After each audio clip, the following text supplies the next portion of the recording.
मेरा नाम वरुण है और मैं पंजाब का रहने वाला हूँ। ये बात तब की है जब मैं कॉलेज में एमएससी की पढ़ाई कर रहा था। उस समय मैं वहाँ के बॉयज़ हॉस्टल में ही रहा करता था।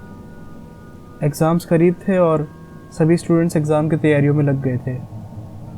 उस दिन मैं और मेरे कुछ दोस्त शाम को लाइब्रेरी में बैठकर पढ़ाई कर रहे थे।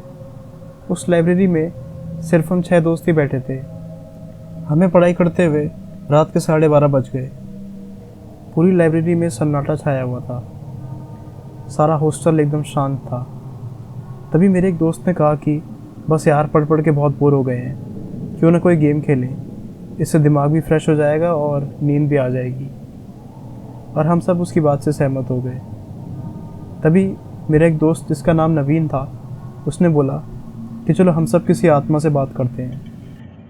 ये सुनकर हम लोग थोड़े हैरान हो गए और फिर हमने उससे पूछा कि लेकिन कैसे।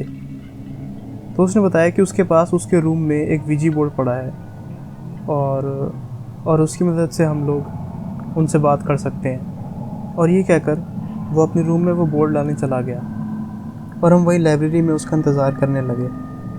हम थोड़े डरे हुए भी थे क्योंकि हमने कभी पहले ऐसी चीज़ ट्राई नहीं की थी, लेकिन हम साथ ही साथ एक्साइटेड भी थे क्योंकि हम देखना चाहते थे कि क्या सचमुच ऐसा पॉसिबल है।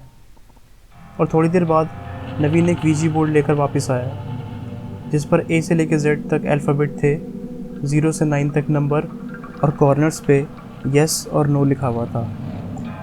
इसके बाद नवीन ने बोर्ड के चारों कॉर्नर्स पे मोमबत्तियाँ जलाई और फिर लाइब्रेरी की सारी लाइटें बंद कर दी।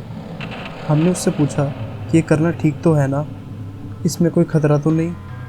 पर उसने कहा कि हाँ, मुझ पर भरोसा रखो, कुछ नहीं होगा। इसके बाद उसने एक सिक्का बोर्ड के बीच में रख दिया।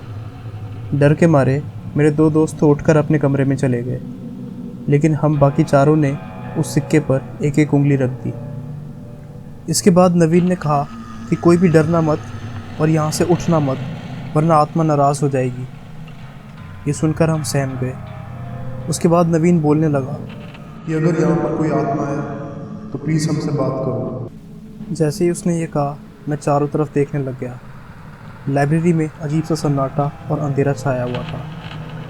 तभी अचानक लाइब्रेरी में कहीं से कुछ आवाज़ आई। हमने सोचा कि शायद कोई बुक गिर गई होगी, पर तभी उसी समय सिक्का हिला और नवीन ने पूछा कि क्या यहाँ पर कोई आत्मा है? सिक्के को हिलते हुए देखकर हमें अपनी आंखों पर विश्वास ही नहीं हो रहा था और हम डरे सहमे से एक दूसरे की तरफ देख रहे थे कि तभी फिर से नवीन ने एक बार बोला कि क्या यहाँ पर कोई आत्मा है? जैसे ही उसने ये कहा, तभी ऊपर सीलिंग पे लगा हुआ फ़ैन ज़ोर से हिलने लगा और हम सब उसे देखकर डर गए। लेकिन तभी नवीन ने कहा कि कोई भी मत भागना, ऐसा करने से आत्मा हमें नुकसान पहुंचा सकती है। उसके बाद नवीन ने ऊपर देखते हुए कहा कि अगर यहाँ पर कोई आत्मा है तो प्लीज़ हमसे बात करो। इसके बाद कुछ देर तक तो सन्नाटा रहा, लेकिन तभी अचानक सारी मोमबत्तियाँ बुझ गईं और लाइब्रेरी से किसी के कदमों की ठक ठक की आवाज़ आने लगी, जैसे कोई हमारी तरफ ही आ रहा हो। ये देखकर मैं और मेरे दोस्त बहुत बुरी तरह डर गए थे। हम डर के मारे अपनी जगह से खड़े उठ गए, लेकिन नवीन ने कहा कि कोई भी अपनी जगह से मत हिलना और उसने हमें अपनी अपनी जगह पर ही बैठने के लिए कहा और हम किसी तरह अपने आप को शांत कर वापस नीचे बैठ गए। कदमों की वो आवाज़ धीरे धीरे हमारे पास आ रही थी और फिर थोड़ी देर में वो बिल्कुल हमारे पास आकर एकदम से रुक गई।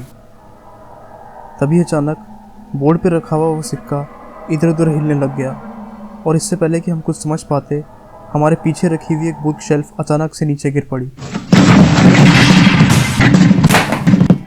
ये देखकर हम सब डर के मारे खड़े हो गए और वहाँ से भागने लग गए। हम सभी लाइब्रेरी के डोर की तरफ भाग रहे थे। हम सभी लोग तो लाइब्रेरी से बाहर आ गए, लेकिन नवीन अंदर ही रह गया था।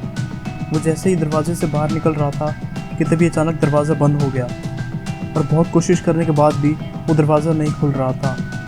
अचानक नवीन को लगा कि जैसे उसे कोई पीछे की तरफ खींच रहा है और वो ज़ोर ज़ोर से रोने और चिल्लाने लगा।